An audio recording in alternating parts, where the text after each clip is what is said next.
महाराष्ट्र शासनाच्या सेवेत आपले योगदान द्यावे या हेतूने एमपीएससी परीक्षांची तयारी करण्यासाठी महाराष्ट्रातील लाखो तरुण पुण्यासारख्या शहरांमध्ये तयारी करण्यासाठी येत असतात।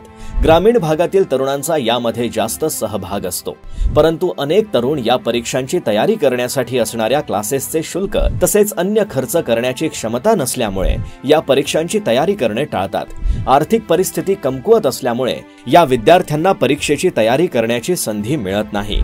अशी परिस्थिती ग्रामीण भागात राहणाऱ्या मराठा समाजातील विद्यार्थ्यांमध्ये जास्त दिसून येते। ही गंभीर परिस्थिती ओळखून महाराष्ट्र शासनाने एमपीएससी परीक्षांची तयारी करणाऱ्या मराठा विद्यार्थ्यांना मोफत क्लासेस तसेच अन्य सुविधांसाठी शिष्यवृत्ती देता यावी यासाठी सारथी संस्थेच्या माध्यमातून उपाययोजना केल्या।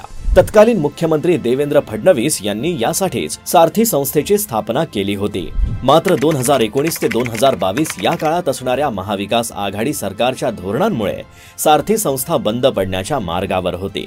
मात्र 2022 मध्येच महाराष्ट्रात आलेल्या एकनाथ शिंदे सरकारच्या धोरणामुळे सारथी संस्थेला अधिक मजबूती मिळाली व सारथीच्या वतीने एमपीएससी परीक्षांची तयारी करणाऱ्या मराठा विद्यार्थ्यांना पाठबळ देण्यात आले।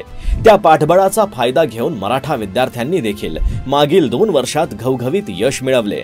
मराठा समाजाचे तब्बल 481 विद्यार्थी एमपीएससीच्या विविध परीक्षांमध्ये यशस्वी झाले व आज ते महाराष्ट्र शासनाची प्रामाणिक सेवा करीत आहेत। सारथी संस्थेला अधिक सक्षम केल्यामुळेच मराठा समाजाच्या विद्यार्थ्यांना ही संधी मिळाली आहे।